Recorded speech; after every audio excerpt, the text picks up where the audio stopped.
Welcome to today's technical analysis video. This is part of our daily stock trading series. My name is Eric Lewis, and today we are looking at PFIZER Inc. Today is November the 20th, 2019.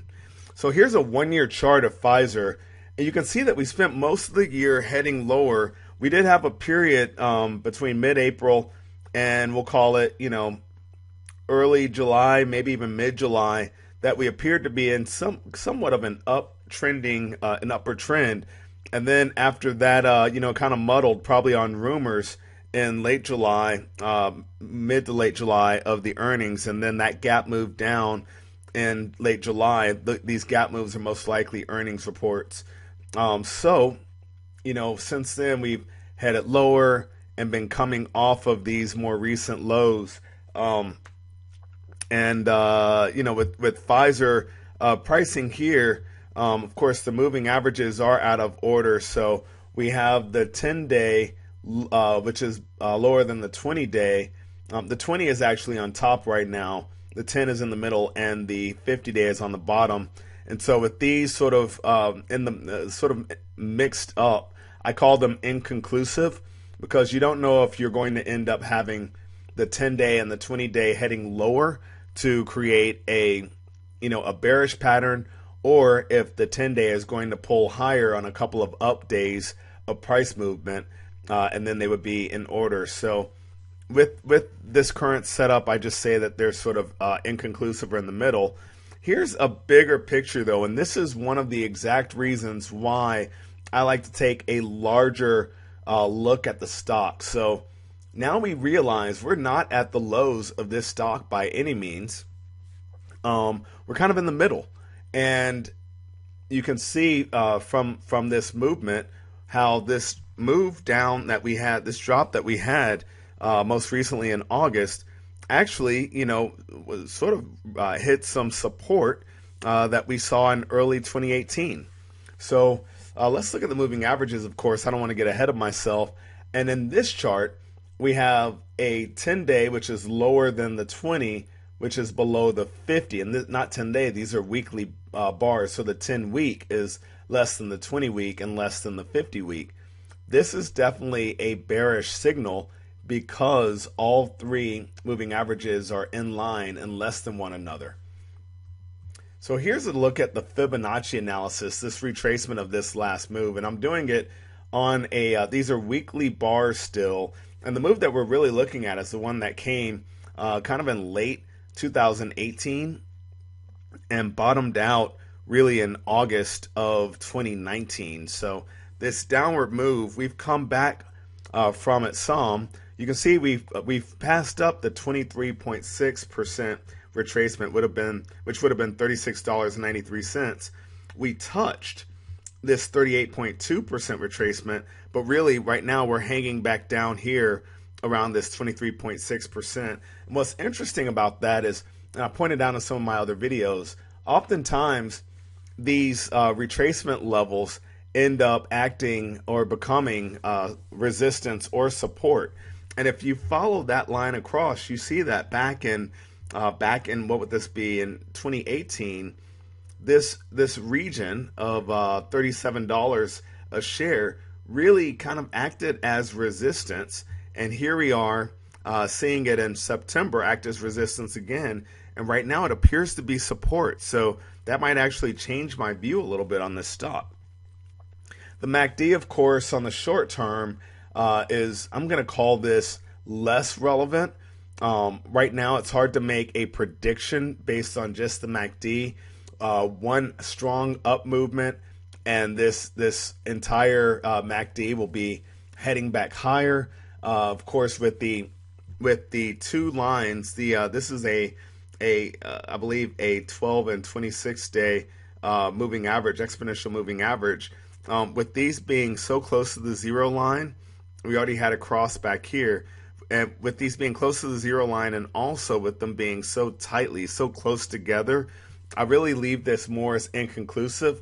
And that's from years of trading. I've had this signal, as much as I like this indicator, I've had it definitely give me some false signals before, so I'm always aware of that possibility. Now, when we look at it on the 5-year chart, totally different.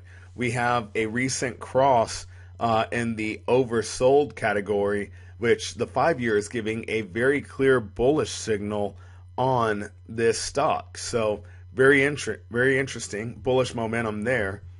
And before we wrap up, I wanted to point out with this line, once again, the green line that's coming across at that $37 level. You can see in July of 2016, it acted as resistance. We had it act as resistance in October of 2017. We see it in early and mid 2018 acting as resistance. It played its role as a little bit of support in July of 2018 before this move higher.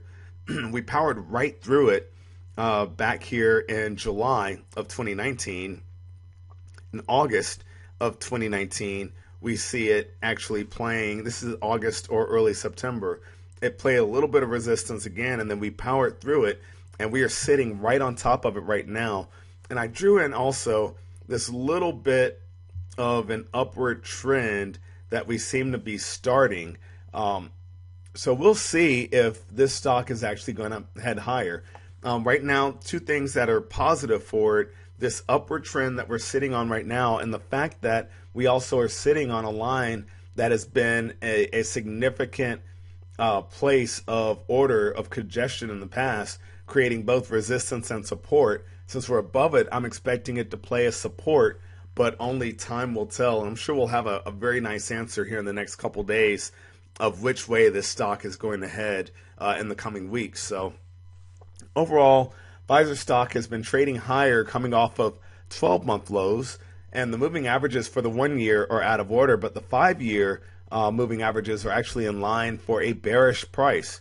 Now, we have reached the 23.6% retracement level in the Fibonacci, and we also touched the 38.2% retracement, but right now we're sitting on top of that 23.6%, and I believe that's going to act as support. Now, the 1 year MACD appears to be giving a false signal, and I say that because of how close the two moving averages are within the indicator. But on the 5-year, that also seems to be showing some bullish momentum. Now, the biggest thing that you have to consider when you're looking at a 1 year versus a 5-year is that 1 year might be giving a signal that could play out over the next few days. The 5-year, those are weekly bar charts, so its signal might play out over several weeks. So if you're looking for a quick turn, a quick move, you normally don't use a longer term signal like a weekly bars on that 5-year chart. It's always important to match your indicator with your trading time frame. So of course, the current price level of PFIZER stock looks to be sitting, it's played resistance and support over time, and we're sitting right on that support right now. So I actually would lean towards this price going higher and actually pushing back towards and possibly beyond the 38.2% retracement level for that previous Fibonacci retracement. So that would be $38.73. I think in the coming days we'll find out very clearly if it's going to push higher or if we're actually going to head lower. If we do go lower, I would actually expect us to start testing the bottom rungs of both this downward trend and how that has been effective, or how that's played out, that level, the $34 level, what it's meant in the history of this stock. So what's additionally impressive with this 23.6% retracement level, that's at $36.93, basically $37, is that not only is that the same level for the support and resistance line, but it also matches up, it lines up with it being a Fibonacci retracement. So when you start to have signals that are stacking one on top of the other, and you're seeing common levels, those levels tend to be important.